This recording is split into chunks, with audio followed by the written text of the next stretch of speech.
เจ้าส่งสติอยู่กับพี่น้องส่งเสริมกำลังเรื่องแรงให้กับพี่น้องนะครับในยามผ่านเพลงนมัสการในวันนี้ครับฮาเลลูยา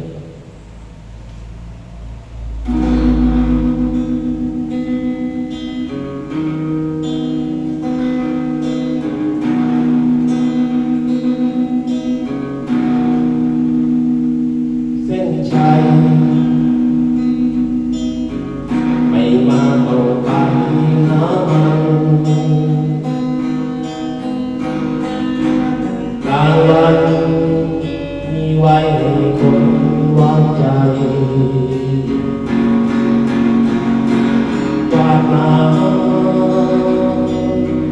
ตาปันแพ้หัวใจมุ่งมั่นรับไว้วางใจกระจ่างดวงใจใจสู้ร้องใจใจกระจ่าง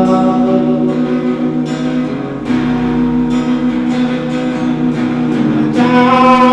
กระทำความรัก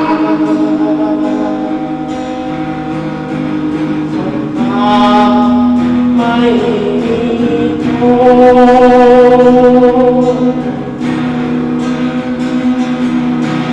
สุดไฟลงมาใจสุดทรงเยียวยาใจสุดทรงวาสนาเทไฟลงมาเทไฟลงมาเยซูประบาลเยซูรับมา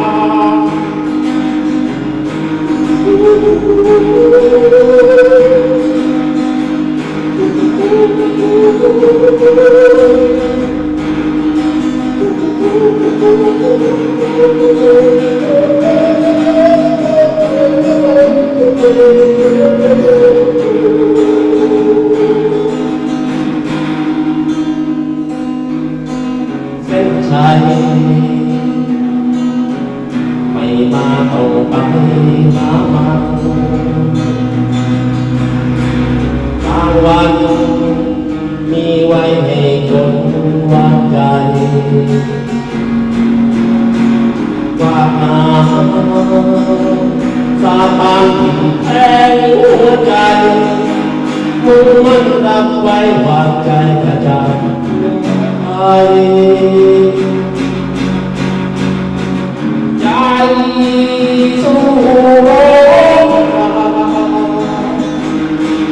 ใจใจกระจ่าง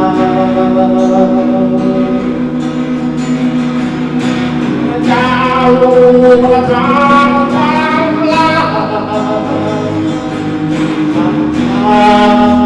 ไม่มีโทษสุดที่ไฟลงมาสุดทรงเยียวยาสุดทรงอาสาที่ไฟลงมาที่ไฟลงมาเยซูระบาดเยซูรับมา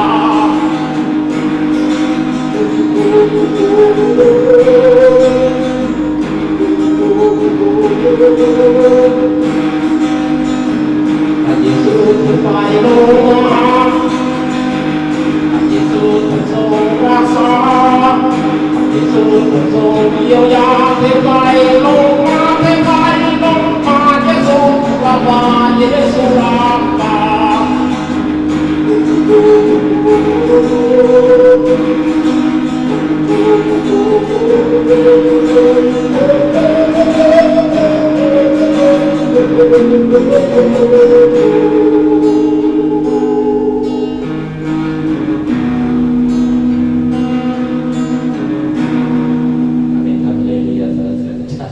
ผมเจ้าสารพัดพี่น้องครับ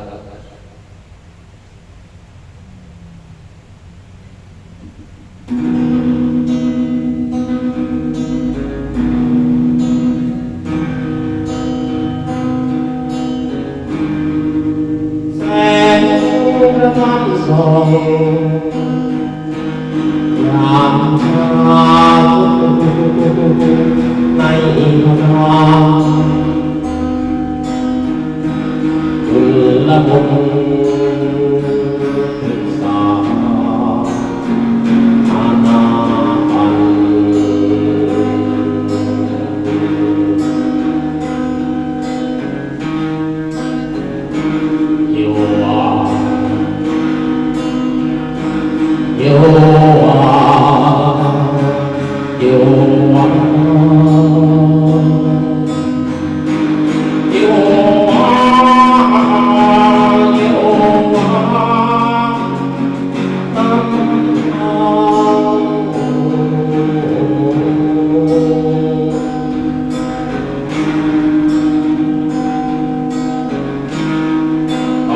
ยนคนทุกข์ไม่ยุบจากตนสองขาตันดน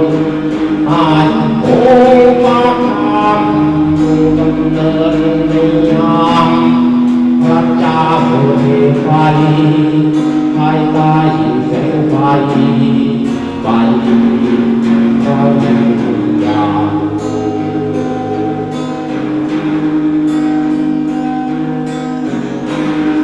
เราเคยลุ่มหลงกับฟ้าขาดแดนพระเจ้าทดแทนสิ่งที่ขาดหายไปส่งเติมด้วยไฟไฟพระวิญญาณ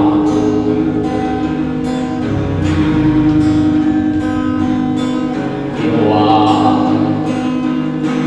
เยโฮวาลาฟา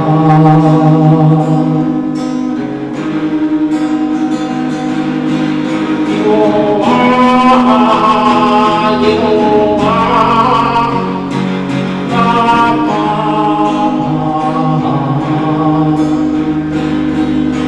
โอ้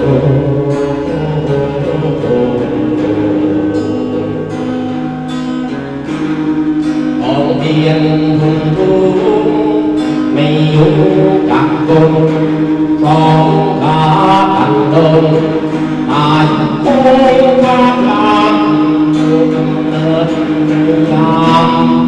พระเจ้าผู้ไฟภายใต้แสงไฟไฟพระวิญญาณเราเคยลุ่มหลงกับความขาดแคลนพระเจ้าทดแทนสิ่งที่ขาดหายไปจงเจิมด้วยไฟไฟพระวิญญาณเยโฮวาเยโฮวาลาฟาเยโฮวาเยโฮวาลาฟา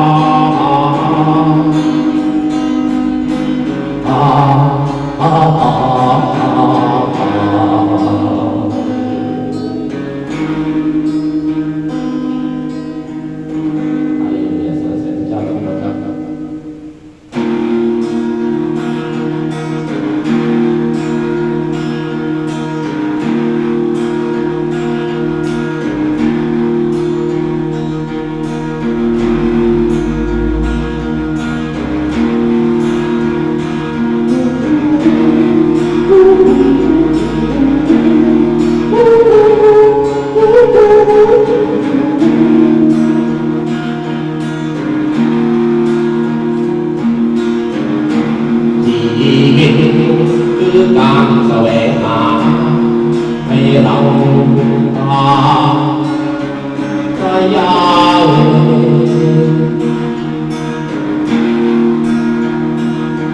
คนนี้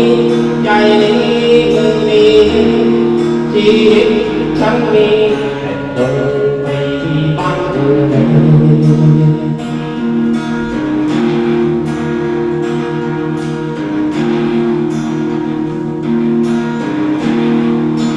ยังนำเสียงนั้นเธอที่สายเธอและทุกที่ทำพระองค์ท่านทรงชี้นำให้เราทำตามพระคำพี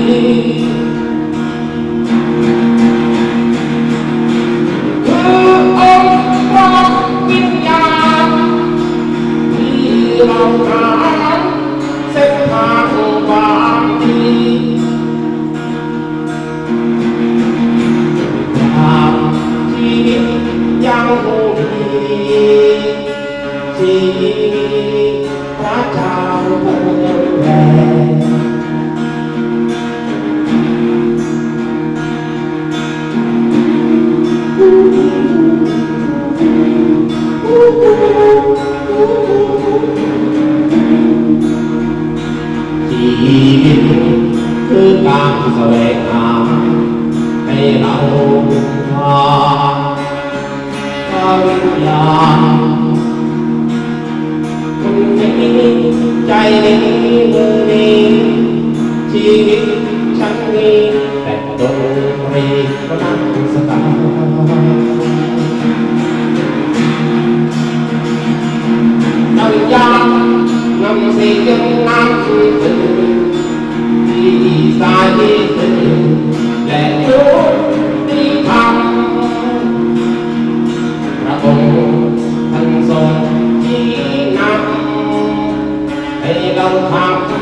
ดี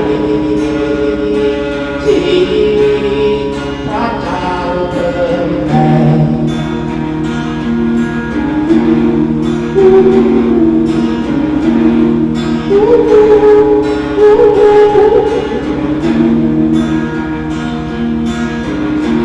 ชีวิตคือการแสวงหาให้เราหาพระเยซูคนนี้ใจนี้มือนี้ชีวิตฉันนี้ให้ลาเป็นคนวิญญาณนำเสียงนำสื่อที่ตายสื่อ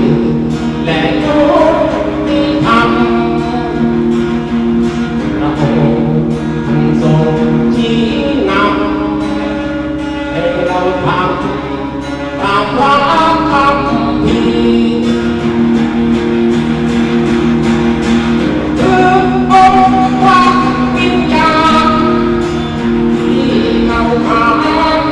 คุณงามความดี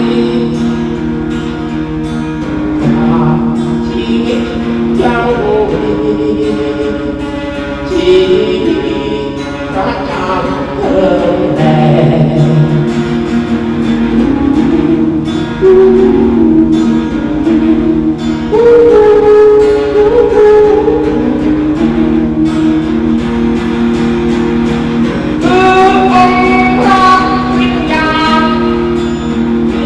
เราหา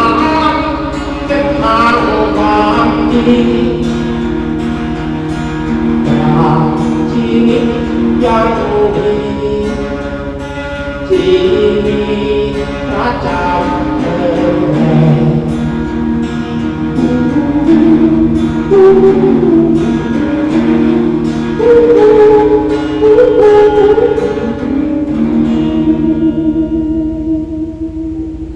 ขอพระเจ้าเสริมกำลังเรี่ยวแรงให้กับพี่น้องพระคัมภีร์บอกว่าบรรดาผู้รอคอยพระเจ้าจะเสริมกำลังเรี่ยวแรงเขาใหม่เขาจะบินขึ้นด้วยปีกดังนกตัวทีเขาจะวิ่งและไม่เหนื่อยเขาจะเดินและไม่อ่อนเพลียขอพระเจ้าให้พี่น้องบินอยู่เหนือพายุแห่งปัญหาของชีวิต